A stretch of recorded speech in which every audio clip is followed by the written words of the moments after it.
Irmãos, a paz do Senhor Jesus a todos os amados. Mais uma vez nessa noite, nós vamos hoje meditar na palavra do Senhor e um texto que falou muito ao meu coração, e eu gostaria de convidar você a abrir a sua Bíblia no Evangelho segundo escreveu Lucas, capítulo de número 24. Nós vamos falar hoje sobre voltar para o caminho. Tenho certeza que se o Senhor falar com a tua vida da mesma maneira que Ele falou comigo nessa palavra, você vai sair daqui cheio da presença de Deus. Diz assim a palavra do Senhor, Lucas 24, a partir do versículo de número 13. E eis que no mesmo dia iam dois deles para uma aldeia que distava de Jerusalém 60 estádios, cujo nome era Emaús. Iam falando entre si de tudo aquilo que se havia sucedido. E aconteceu que, indo eles, falando entre si e fazendo perguntas um ao outro, o mesmo Jesus se aproximou e ia com eles. Mas os olhos deles estavam como que fechados, para que o não conhecessem. E ele lhes disse: que palavras são essas que caminhando trocais entre vós? E por que estáis tristes? E respondendo um, cujo nome era Cleopas, disse-lhe: és tu só peregrino em Jerusalém, e não sabes as coisas que nela têm sucedido esses dias? E ele lhes perguntou: quais? E eles lhe responderam: as que dizem a respeito a Jesus, o Nazareno, que foi um profeta poderoso em obras e palavras diante de Deus e de todo o povo.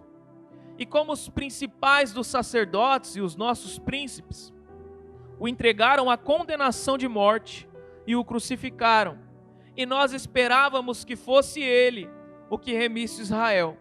Mas agora, com tudo isso, é já hoje o terceiro dia desde que essas coisas aconteceram.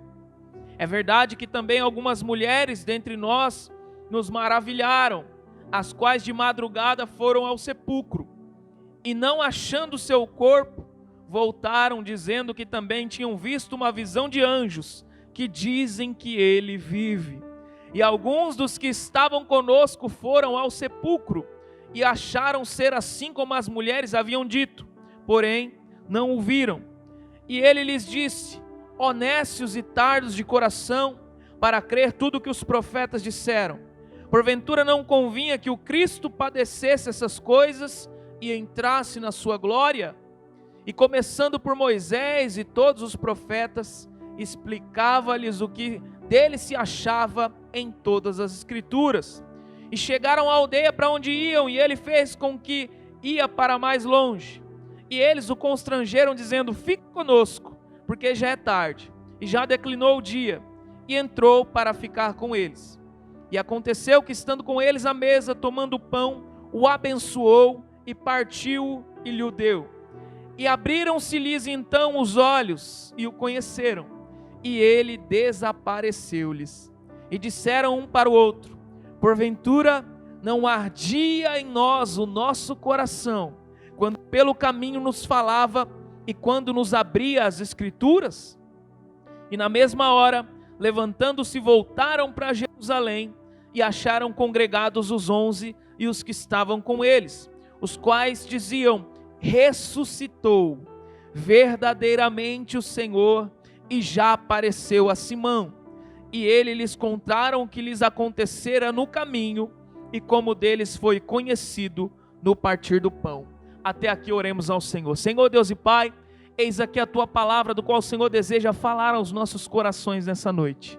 Prepara, Senhor, a nossa mente, os nossos ouvidos, o nosso coração, os nossos olhos, ó Pai, para que estejam cativos à Tua voz, Senhor. Que em nome de Jesus nós saiamos daqui edificados pelo poder que há na Tua palavra. Que o Teu Espírito Santo opere livremente no meio da Tua igreja e venha concretizar o Teu propósito. Me usa, Senhor, com Tua graça e misericórdia, mais uma vez, segundo a Tua vontade. Essa é a minha oração juntamente com a Tua igreja. Em nome de Jesus. Amém. E graças a Deus. Pode se assentar, glorificando o nome do Senhor Jesus. Louvado seja Deus. Um texto bem conhecido dos irmãos. Quantos já ouviram falar nos discípulos do caminho de Emaús? Glórias a Deus. É um texto bem conhecido, mas irmãos, que tem lições valiosas para mim e para você nessa noite. A primeira lição parece meio óbvia, mas tem muitos que não estão se atentando àquilo que a palavra de Deus nos declara. Quando você olha para esse texto, a primeira coisa que você percebe é que haviam 2 discípulos saindo de um caminho e indo em direção a um outro lugar.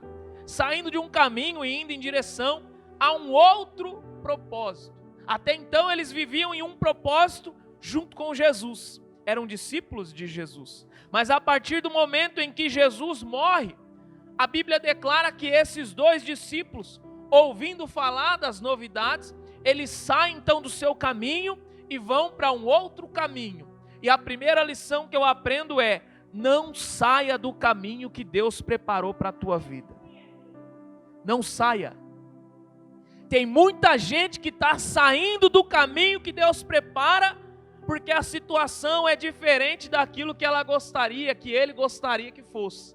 E Jesus quer ensinar a mim e a você nessa noite que nós não podemos sair do caminho. Tem muita gente se afastando da presença de Jesus, do lugar aonde Deus habita, porque aquilo que está acontecendo não está de acordo com o que eles imaginam. E eu queria dizer para você que ainda que as coisas não caminhem de acordo com o que nós queremos, elas nunca vão fugir do controle de Deus. Fala para quem está do seu lado assim: as coisas não fogem do controle de Deus. Aleluia, irmãos. As coisas não fogem do controle de Deus, mas esses discípulos ficaram decepcionados porque eles tinham um plano. Eles imaginavam Jesus agindo de uma forma, mas quando Jesus chega, age de outra forma, eles se frustram e voltam cada um para o seu caminho. E é isso que acontece em muitas vidas nos dias de hoje. Elas vêm à igreja, começam a caminhada com Deus, começam a caminhada com Cristo, e Jesus começa a agir de maneira diferente que eles esperam. Então o que acontece na maioria dos casos? Já que Jesus não age daquilo que eu espero, eu vou seguir o meu caminho. Eu vou sair do caminho de Jesus, eu vou sair da ordem de Jesus, da presença de Jesus, para viver o meu caminho. E é isso que esses discípulos estavam vivendo aqui. Separei alguns textos para que os irmãos entendam. Atos dos Apóstolos, capítulo de número 1, no verso de número 4, a Bíblia diz assim: e estando com eles, determinou-lhes que não se ausentassem de Jerusalém, ordem dada por Jesus. Não sai de Jerusalém. Jesus está falando, o caminho, o lugar, Jerusalém. Não saiam daí. E ele continua dizendo assim, mas que esperassem a promessa do Pai. Quem sabe que promessa é essa? Qual que era a promessa do Pai no livro de Atos? Eu irei para o Pai, mas vos deixarei um outro consolador. A promessa era o Espírito Santo. Verso 5 diz: porque na verdade João batizou com água, mas vós sereis batizados com o Espírito Santo, não muito depois desses dias. Então Jesus está dizendo, eu vou ser crucificado, eu vou me entregar, mas vocês vão receber do Pai o Espírito. Até então, todo o poder estava em mim, era eu quem realizava as obras na terra, mas a partir de agora o Espírito Santo vai ser derramado em vocês. Aleluia, você não pegou isso aqui, irmão?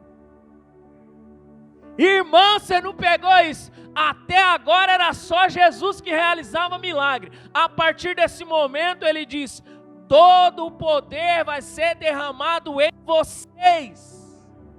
O Espírito Santo quer usar você para operar milagres, irmãos. Toma posse disso em nome de Jesus. Deus quer usar a mim e a você, mas Ele vai usar se você se manter em Jerusalém, que é os caminhos do Senhor. Se você resolver sair, seguir o teu caminho, não tem como. Mateus capítulo de número 3, verso 11 diz, próprio Jesus, falando a respeito de João Batista, Eu em verdade vos batizo com água para o arrependimento. Esse era o batismo de João Batista. Mas aquele que vem após mim, ele está falando de Jesus, aquele que vem após mim é mais poderoso do que eu. Eu não sou digno de levantar as suas sandálias. Ele vos batizará com o Espírito Santo e com fogo, com o poder de Deus, com o poder do alto. Tem crente que não está entendendo que ele tem que ter poder do alto, irmãos, é necessário, não é uma coisa opcional. Ah não, hoje eu quero poder, amanhã não. Eu hoje quero estar cheio de Deus, amanhã não. Não, o poder de Deus que está na tua vida, em nome de Jesus. O batismo do Espírito Santo tem que viver com você, e não de momentos. Tem crente que está vendo de momento, ora eu estou cheio, ora eu estou vazio, ora eu estou de pé, ora eu estou caído, ora eu estou firme, ora eu estou igual um prego na areia. É desse jeito. Irmão, na presença de Deus nós temos que ficar no caminho. A promessa era sobre aqueles que ficaram em Jerusalém. É isso que a Bíblia declara. Ainda em Atos dos Apóstolos, capítulo 1, verso número 8, diz: mas recebereis a virtude do Espírito Santo. O que é virtude? Poder. Poder. Recebereis poder do Espírito Santo que há de vir sobre vós, e ser-me-eis testemunhas, tanto em Jerusalém. Está falando o quê? Do lugar, do caminho, da onde Deus escolheu ser adorado. Tanto em Jerusalém, como em toda a Judéia, ou seja, a região. E depois ele fala, e até os confins da terra. Samaria e os confins da terra. Então, o nosso Deus primeiro vai nos usar onde nós estamos. Fala assim para alguém perto de você: Deus vai te usar perto. Aleluia. Depois que Deus te usar perto, a Bíblia diz então que você vai sair de Jerusalém, que é o lugar. Deus vai te usar perto. Depois você vai para a Judéia, ou seja, Deus vai te usar na redondeza. Aleluia. E depois que Deus começar a te usar na redondeza, a Bíblia diz que você vai para Samaria, ou seja, mais longe ainda. Deus vai começar a te usar ainda mais longe. E no final ele diz que Deus vai te usar até os confins da terra. Quem toma posse dessa promessa aqui? Louvado seja Deus. Eu tomo posse, irmão, dessa promessa porque eu não creio que o ministério é apenas local, mas Deus vai te usar onde quer que Ele te envie. Deus vai te usar. Deus vai encher a tua vida, mas você precisa estar no caminho. Você precisa ficar em Jerusalém. E um novo ponto para que nós venhamos prosseguir. Jesus, aparentemente, para aqueles dois discípulos, estava longe. Jesus, para aqueles dois discípulos, estava distante, porque eles viram um Jesus realizando milagres. Eles viram Jesus realizando maravilhas.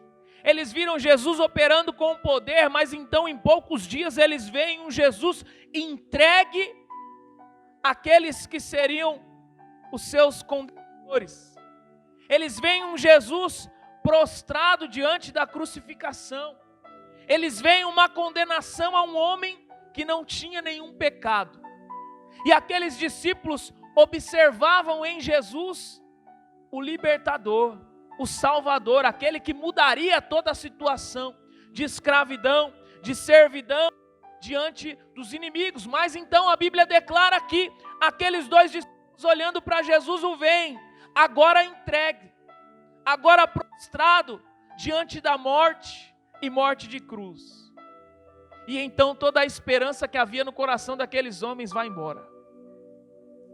Porque geralmente na nossa vida é assim. Enquanto nós estamos vendo tudo funcionando, Deus está no meio do negócio. Mas quando você olha para o lado e as coisas não caminham como você espera, você diz: cadê Jesus agora? Jesus havia morrido, estava lá naquele sepulcro, como os irmãos sabem, durante 3 dias dentro daquele lugar. E os discípulos que deveriam se atentar à promessa e ficar em Jerusalém, veem toda aquela promessa aí por água abaixo, porque diz: Jesus morreu. Jesus morreu, a minha esperança acabou. Jesus morreu, o meu libertador não existe mais, ele se foi. E então nessa hora eles olham para dentro deles mesmos, se lembram do sepulcro onde Jesus estava e dizem: não compensa mais esperar. Não compensa mais aguardar, porque aquilo que eu imaginei que Jesus iria fazer, ele já não está mais vivo para fazer. E é nesse momento onde Jesus morre, aonde eles entendem que aquela esperança que eles tinham se vai, que cada um deles resolve voltar para o seu próprio caminho. E é isso que acontece em muitas vidas hoje. Você vê a sua esperança indo embora porque Jesus não agiu como você esperava. E você volta para o antigo caminho. E você volta para aquele lugar da onde você veio. E você volta, como diz ali, aquela passagem do filho pródigo, a viver uma vida regalada, dissoluta, uma vida conforme a tua vontade.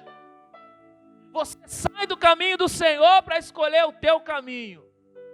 Porque o que Jesus tinha na minha vida não vai se concretizar mais, ele morreu. E assim você imagina, porque Jesus aparenta estar distante. Jesus aparenta estar longe. Jesus aparenta estar cada vez mais distante de você e a tua esperança já não existe mais. Mas eu queria dizer para você, irmãos, segundo esse texto que nós lemos, Jesus pode até aparentemente estar longe, mas Ele continua contemplando as nossas vidas. Prova na Bíblia, irmãos, esses discípulos estavam indo para o seu caminho, já não era mais Jerusalém. O povo que estava aguardando em Jerusalém, estava em Jerusalém, mas esses dois discípulos estavam no outro caminho. Estavam no caminho próprio do coração deles. E você pode dizer assim: mas Jesus só guarda aquele que está dentro do caminho, Ele só visita quem está dentro do caminho. Eu quero dizer para você que não. Ainda que você esteja fora do caminho, Jesus visita você. Ainda que você esteja longe do caminho, distante do caminho, desanimado da onde Jesus te colocou, Jesus visita você aonde você estiver, porque talvez você perdeu a comunhão com Jesus, mas Jesus nunca perde a comunhão com você. Jesus nunca perde a comunhão comigo e com você, irmãos. Sabe onde está a diferença? Nós mudamos. Olha para dentro de você. Às vezes eu vou mudar, você vai mudar, mas Jesus não muda. Ele é Deus. Ele não muda. E é isso que aconteceu aqui. Se você observar o verso de número 15 e 16, eles estavam indo, eles estavam no caminho deles, conversando, e de repente quem se aproxima, irmãos? Jesus estava com eles no meio do caminho tortuoso que eles estavam indo. E eu quero dizer para você que quantos testemunhos eu já ouvi de jovens que eram viciados em droga e diz: eu estava na boca de fumo usando crack e alguém lá naquele lugar falou comigo e disse: esse lugar não é para você, porque Deus tem um plano na tua vida. Meu Deus, irmãos, como pode Jesus se manifestar num caminho desse? Eu digo para você, Jesus nunca perde a comunhão com o Filho. Talvez nós perdemos a comunhão com o Pai, mas Ele como Pai não perde a comunhão com o Filho. Ele contempla a minha vida, Ele contempla a tua vida, e o que acontece é que nós vemos Jesus trabalhando, Jesus agindo, mas os nossos olhos estão como que encobertos diante do Senhor. Verso 16 declara isso: os olhos deles estavam como que fechados, para que o não conhecesse.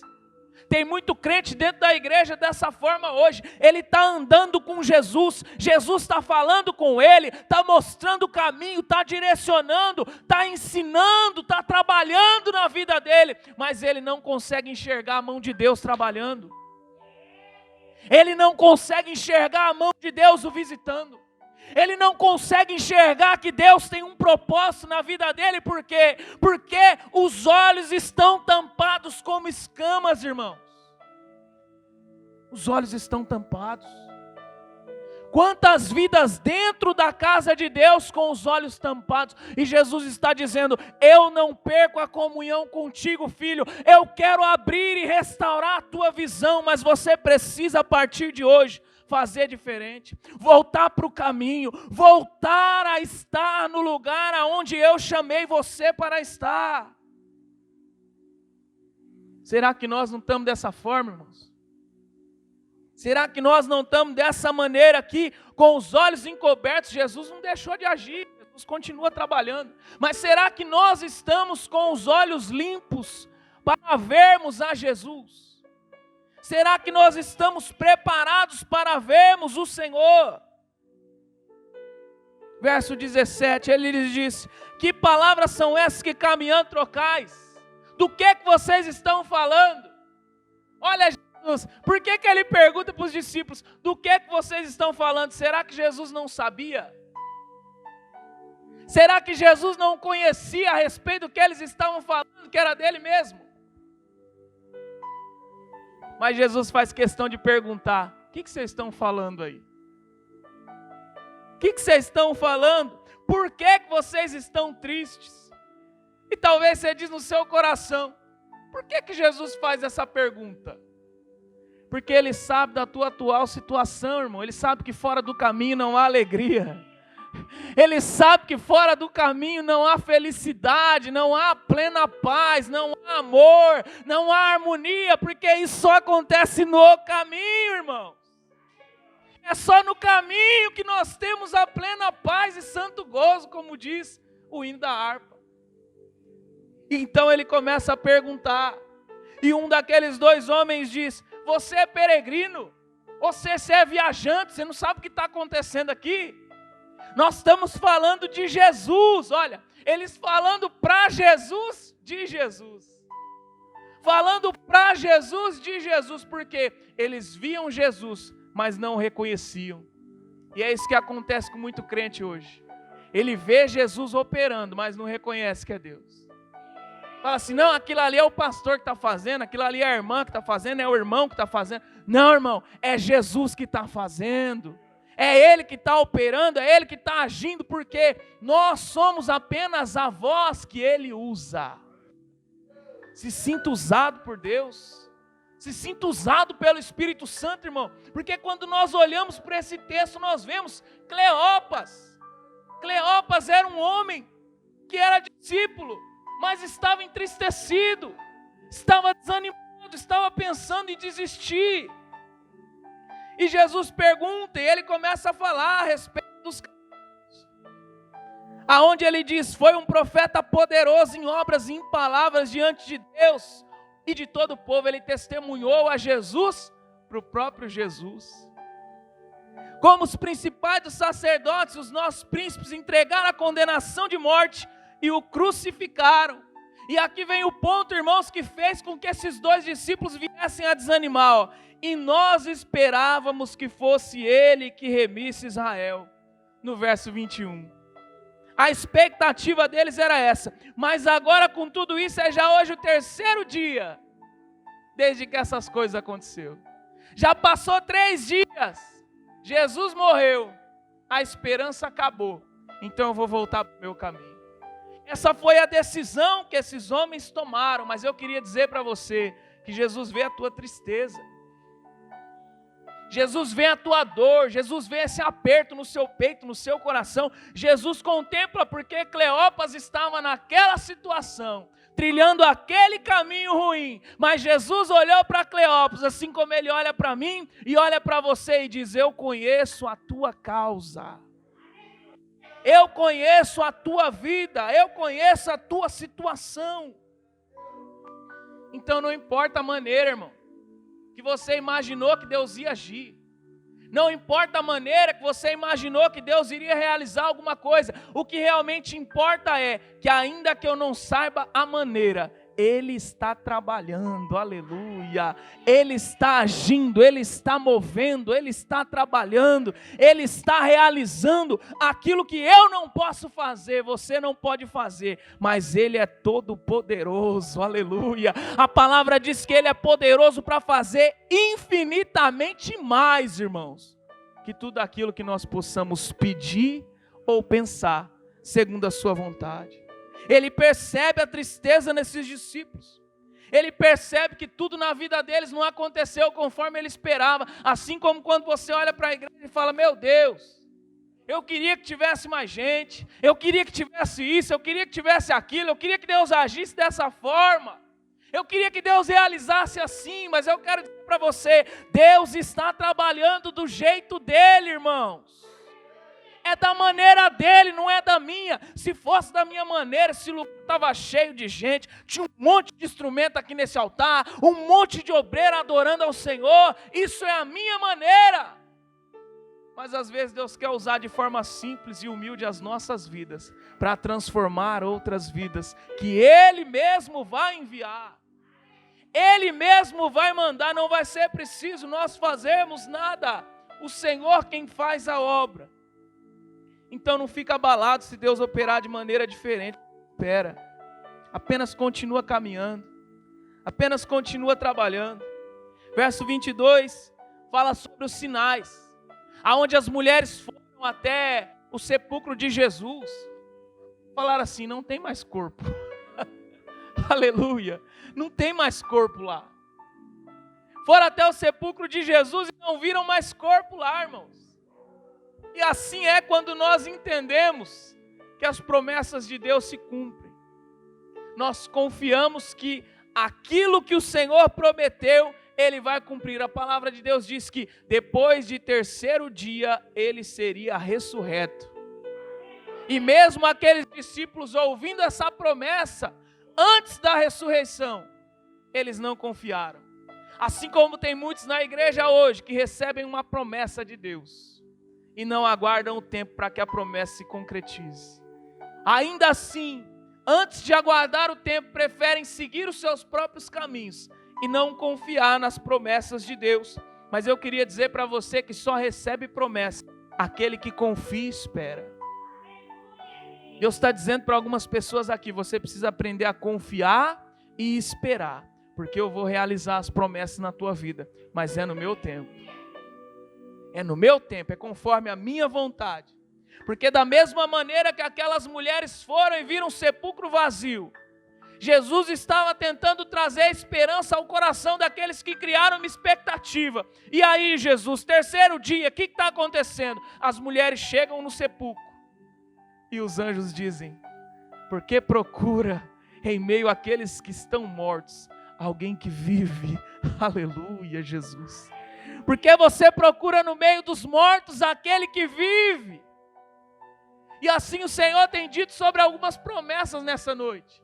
Porque você está procurando no meio de coisa morta uma promessa que ainda está de pé na tua vida. Para de procurar no meio das coisas mortas, a tua promessa continua viva e de pé. Em nome de Jesus, confia nele. Porque Deus vai mostrando sinais, irmão. Eu estou trabalhando, ó. Você não está enxergando muita coisa, mas eu estou trabalhando. Então as mulheres voltaram lá, imaginam Maria chegando diante de Pedro e dos outros apóstolos, dizendo, ó, não tem mais corpo, ele vive, aleluia. Não tem mais corpo, ele vive, aleluia, ele reina. E ela chegou com essa situação, irmãos. Só que naquela época as palavras das mulheres não eram muito valorizadas.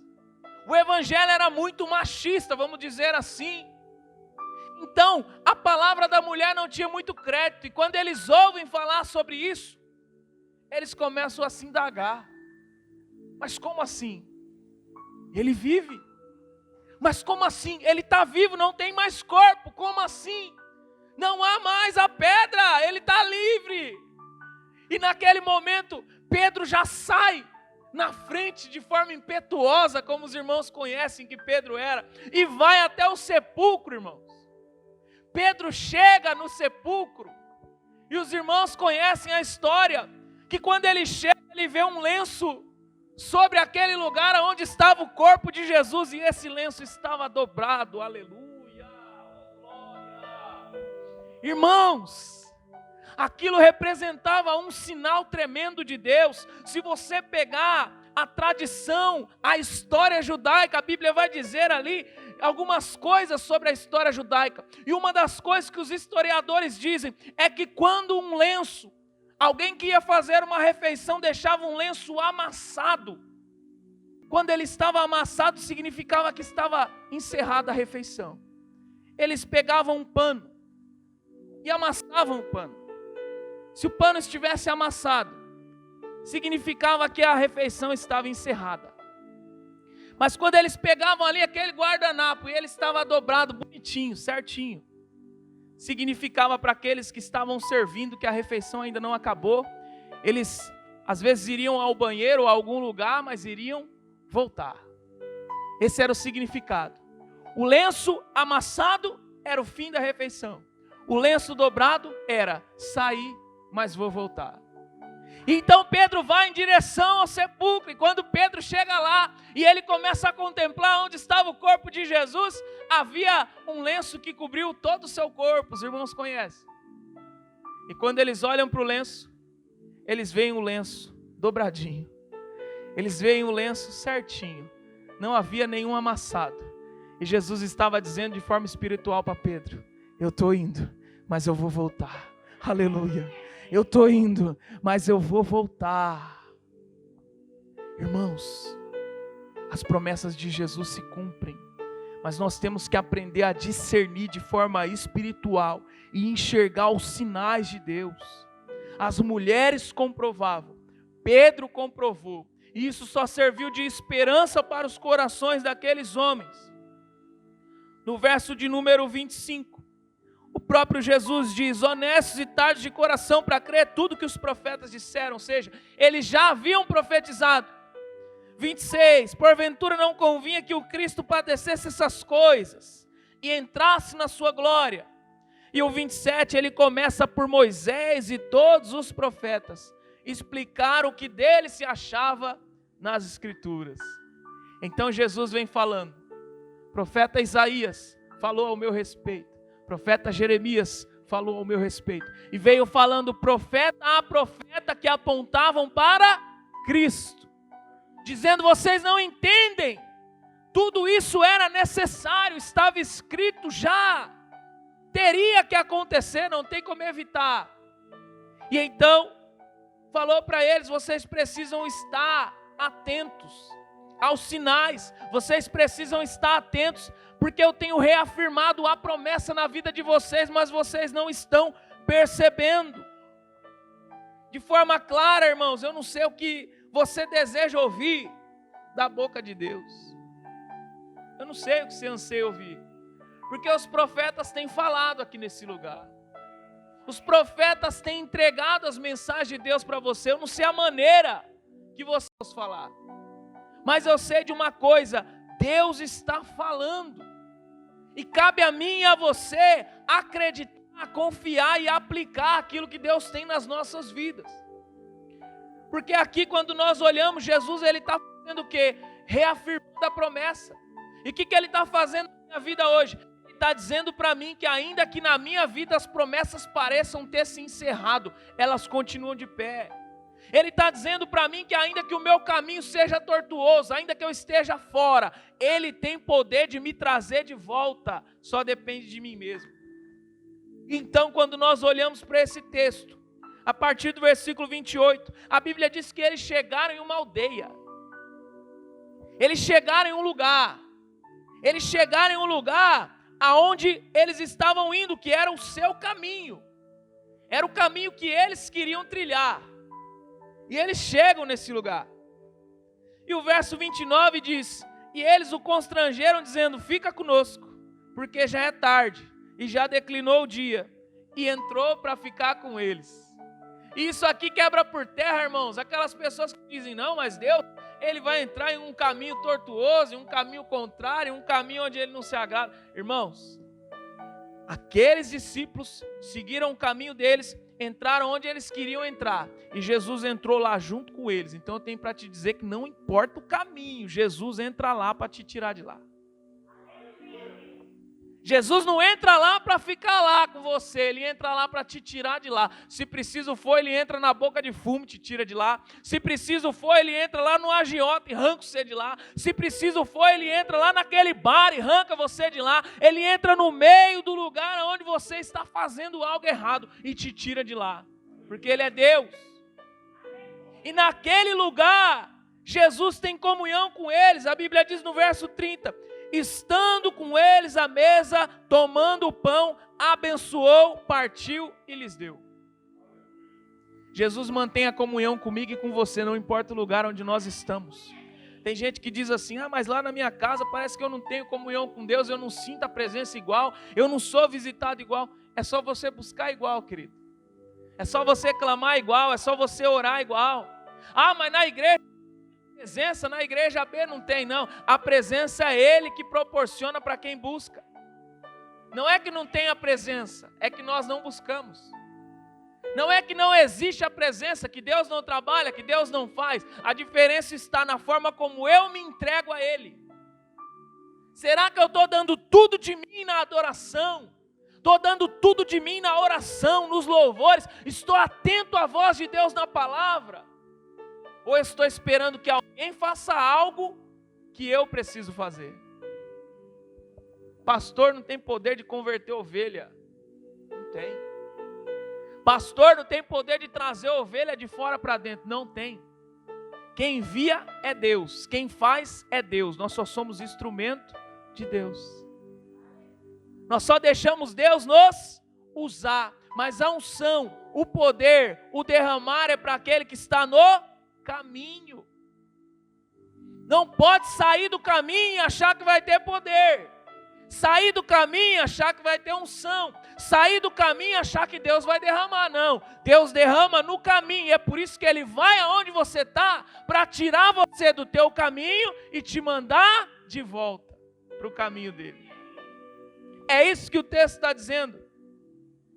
Depois que ele tem essa comunhão, verso 31 diz, abriram-se-lhes então os olhos e o conheceram, e ele desapareceu-lhes. Ou seja, já revelei que eu sou Jesus na tua vida. Tchau, a decisão é tua. É dessa forma que Jesus opera. Eu já me revelei a você, já mostrei a minha graça, a minha misericórdia, o meu poder. Agora a decisão de trilhar o teu caminho ou o meu é tua. Jesus está dizendo dessa forma. Ele mantém a comunhão, mas a decisão é nossa. A atitude é nossa. Você pode estar fora do caminho da promessa. Jesus continua te visitando, mas a decisão de mudança, de transformação é tua. Jesus não decide por ninguém. Jesus não arrasta ninguém. A Bíblia diz pelo contrário. Eis que estou à porta e bato.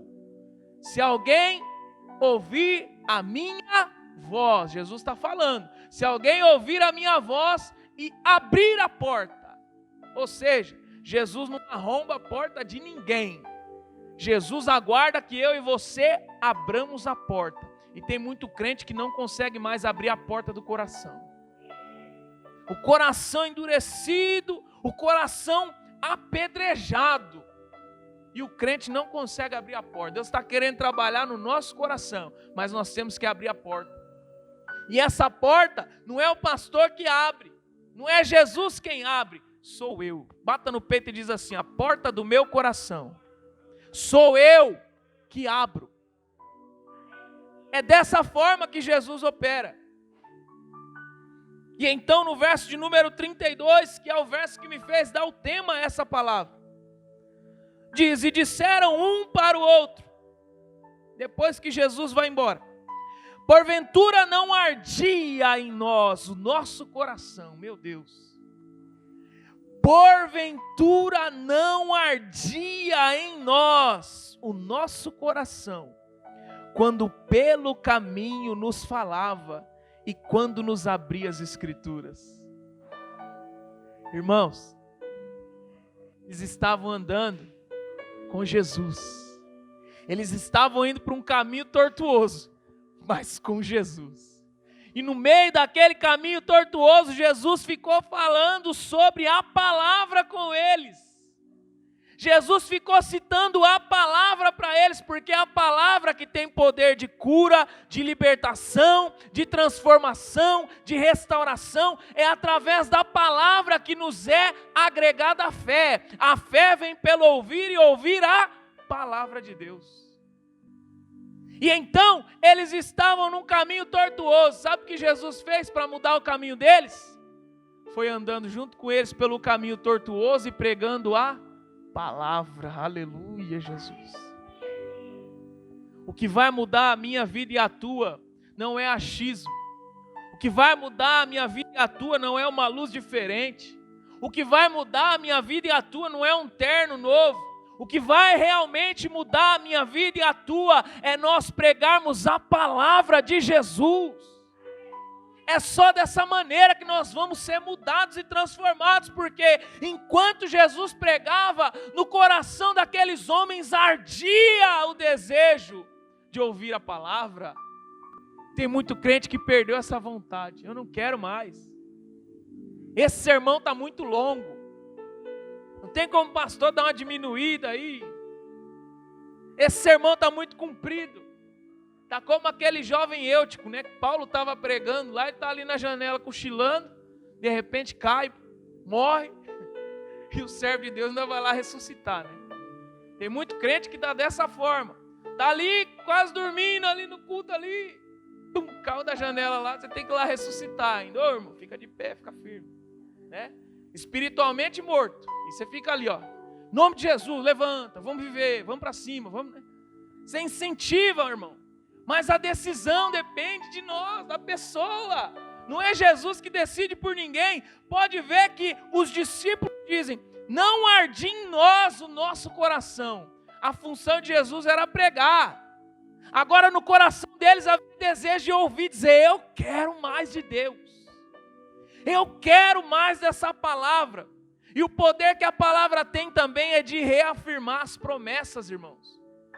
Porque naquele momento, quando eles ouviram Jesus dizendo, e quando eles veem Jesus partindo o pão, toda a esperança que havia morrido na crucificação, voltou a viver. Aleluia. Meu Deus, não importa onde você perdeu a tua esperança, quando Jesus se revelar a você, ela vai estar viva novamente, em nome de Jesus. Vai ser trazido de volta essa esperança na sua vida, mas você precisa que o teu coração volte a queimar, volte a arder, irmão. Você precisa pedir para o Senhor: Senhor, eu quero que o meu coração volte a arder, ó Pai, de desejo por ouvir a Tua palavra. Aquele mesmo desejo quando você chegou, se adentrou a igreja, começou a servir a Deus, começou a ir nos cultos, aí você olha para o diácono que está lá na porta, você olha para o pastor e fala: que hora que é o culto? Ah, o culto é às 8. E você já vem na expectativa dizendo: eu quero Deus, eu quero Deus, eu quero Deus. Por quê? É gerado no teu coração esse ardor, como nós lemos aqui. Seu coração começa a arder de vontade de ouvir a palavra, de aprender com Deus, de ver o que Deus vai realizar. A sua esperança na promessa volta à vida. Aquilo que você um dia perdeu por frustrações, por tristeza, por decepção, Deus tem poder de restaurar e trazer de volta a vida, irmãos. Mas o nosso coração precisa voltar a arder, como nós acabamos de ler aqui. Enquanto Jesus ia pregando ali no caminho, enquanto os discípulos iam ouvindo a palavra, o Espírito Santo ia trabalhando no coração. O Espírito Santo ia agindo no coração. Então eles começaram a se lembrar de todas as promessas de Jesus, que já havia afirmado: ó, eu vou para o Pai, mas eu volto. Eu vou para o Pai, mas eu vou revestir vocês de poder, eu vou deixar o Espírito Santo. E quando eles se lembram disso, irmãos, eles têm uma atitude interessante. E eu queria perguntar para cada um de nós que está aqui nessa noite: faz quanto tempo que o nosso coração não arde dessa forma? Que o teu coração não arde dizendo assim: meu Deus, que bênção, vai ter uma vigília. Meu Deus, que bênção, eu vou adorar o Senhor. Meu Deus, que bênção, eu vou servir a Deus de alguma forma. Faz quanto tempo que o nosso coração não arde dizendo assim: Senhor, hoje o Senhor falou tanto comigo que eu me quebrantei e ouvi a tua voz. Faz quanto tempo? Faz quanto tempo que você, por muitos anos, orou a Deus pedindo um dom e você permitiu que esse dom adormecesse na tua vida, nunca mais usou? Faz quanto tempo? Porque isso aconteceu com os discípulos. Eles desanimaram, eles entristeceram, eles foram para o caminho que eles acharam melhor, mas então vem Jesus, prega para eles, traz a esperança de volta, eles se lembram de tudo aquilo, e nesse momento que eles se lembram, ele toma uma atitude interessante. Verso 33, a Bíblia diz: e na mesma hora, não vou deixar para amanhã não. Ah não, mas eu quero jejuar, mas deixa para amanhã. Ah, eu quero consagrar, deixa para amanhã. Eu quero orar, deixa para amanhã. Não. Eles viram Jesus. Jesus se revelou a eles. E a Bíblia diz que na mesma hora eles se levantam. Lembrando que eles estavam no caminho deles. Mas a Bíblia diz que eles se levantam. E o que eles fazem quando eles se levantam? Eles voltam para Jerusalém. Aleluia! Sabe o que significa Jerusalém? É o lugar onde Jesus vai cumprir a promessa. É o lugar onde você não devia ter saído. É o caminho de Jesus para a tua vida. Essa é a Jerusalém. Lembra quando eu li lá em Atos? Ficar em Jerusalém até que do alto sejais revestidos de poder. O caminho que o Senhor tem para mim, o caminho que Ele tem para você, é um caminho onde Ele vai derramar poder sobre as nossas vidas. E vai derramar de cada uma das suas promessas concretizadas, porque a Bíblia diz que Ele não é homem para que minta, nem filho do homem para que se arrependa.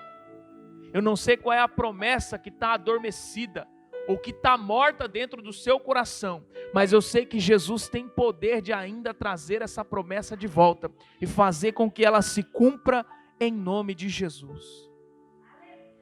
Mas é preciso voltar para Jerusalém. É preciso voltar para os caminhos do Senhor com o coração ardendo de desejo por realizar a vontade de Deus. Tem muito crente que perdeu essa vontade de realizar a vontade de Deus. Pergunta para você mesmo agora: Senhor, qual é a tua vontade na minha vida? Você consegue lembrar qual é a vontade de Deus para a tua vida? Você consegue olhar para dentro de você e dizer assim, ó, a vontade de Deus para a minha vida é essa? Você sabe? Você já consegue discernir a vontade de Deus para você? Porque Deus tem um plano, um propósito, um chamado especial em cada vida que está aqui. Mas você consegue discernir a vontade de Deus para você? Na vida desses homens, eles entenderam todas as promessas. Eles tomaram uma atitude, eles se levantaram e voltaram para o caminho. E Deus está querendo dizer para algumas pessoas aqui, ó, você precisa voltar ao lugar que eu te mostrei, que é para você esperar, para que a promessa se cumpra. Tem um lugar especial, irmãos. A promessa vai se cumprir em nome de Jesus. Você precisa voltar para o caminho. Você talvez está fora. Está numa mesa, num caminho onde você acha que é certo. E Deus está querendo que você volte para Jerusalém. É tempo de algumas pessoas aqui voltarem para Jerusalém. Porque o lugar de aguardar a promessa não é no meu caminho, é no caminho dele. O lugar de esperar pela concretização do plano e projeto de Deus não é no meu caminho, é no caminho dele. E eu quero dizer para você nessa noite, que você tem a vantagem de ter a decisão nas tuas mãos. Jesus não está impondo para ninguém aqui, ó, volta. Ele está te dando um conselho. Lá é o lugar da promessa.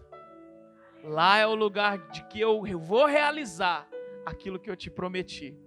Mas se você escolher hoje continuar no teu caminho, a consequência é tua.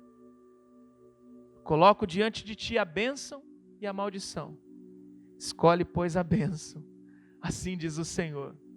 E eu convido você nessa noite a se colocar de pé. Diante de tudo aquilo que foi exposto.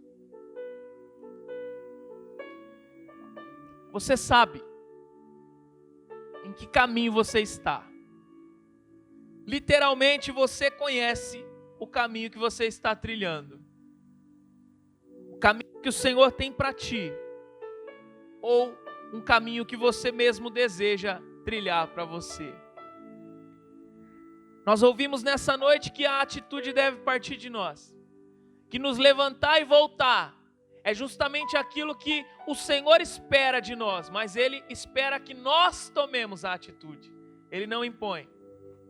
E louvado seja Deus que esses discípulos se levantaram e resolveram voltar para Jerusalém, que é o caminho da promessa. Eu quero crer que nessa noite, há pessoas que ainda que estejam em caminhos tortuosos, ainda que estejam trilhando os seus próprios caminhos, através dessa palavra vão se levantar da mesma maneira que aqueles discípulos e vão dizer: eu escolho hoje, Deus, voltar não para os meus caminhos, mas para os teus. Eu escolho hoje, Senhor, sair da onde eu estou e voltar para Jerusalém. E se assim você entende a palavra, e se você sente que há uma necessidade no teu coração de retornar a esse caminho, eu não quero constranger você, eu quero apenas que você feche os seus olhos. E junto comigo, você ore a Deus dizendo: Senhor, me traga de volta ao centro da tua vontade. Pai, eu reconheço, Senhor, que hoje eu possa estar distante dos teus caminhos.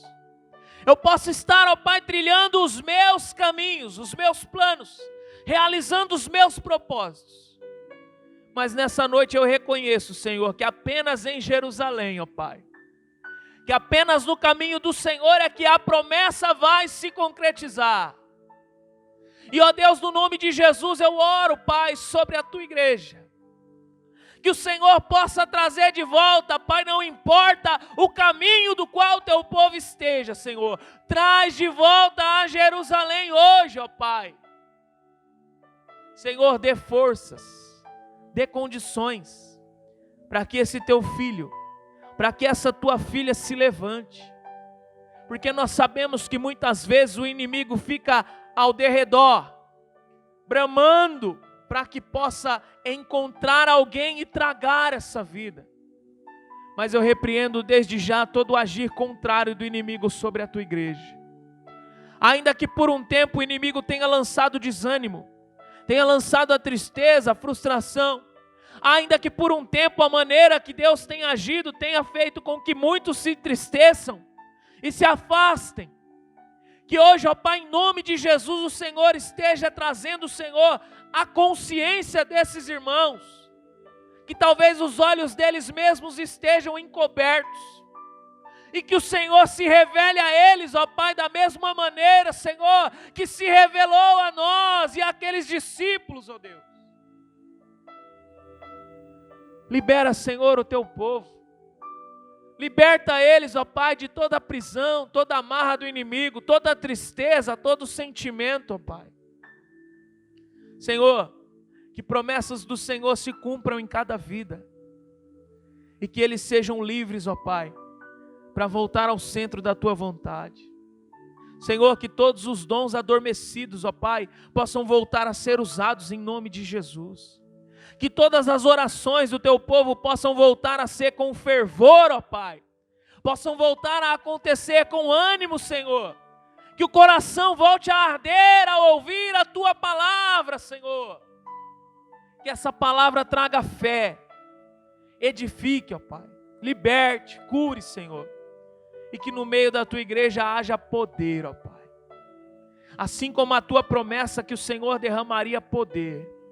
Aqui estamos como igreja para pedir ao Senhor, ó Deus, continua derramando poder sobre Jerusalém, ó Pai.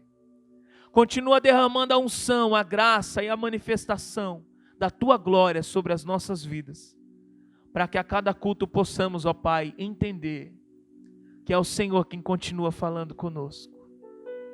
Senhor, faz com que o teu reino avance em cada vida, Pai. E não permita, Senhor, que nenhum dos teus servos se perca. Visita cada um, Senhor. E ó Pai, que em nome de Jesus, a Tua promessa venha se cumprir. É o que nós oramos como igreja e já te agradecemos. Amém. E graças a Deus. Deus vos abençoe, irmãos.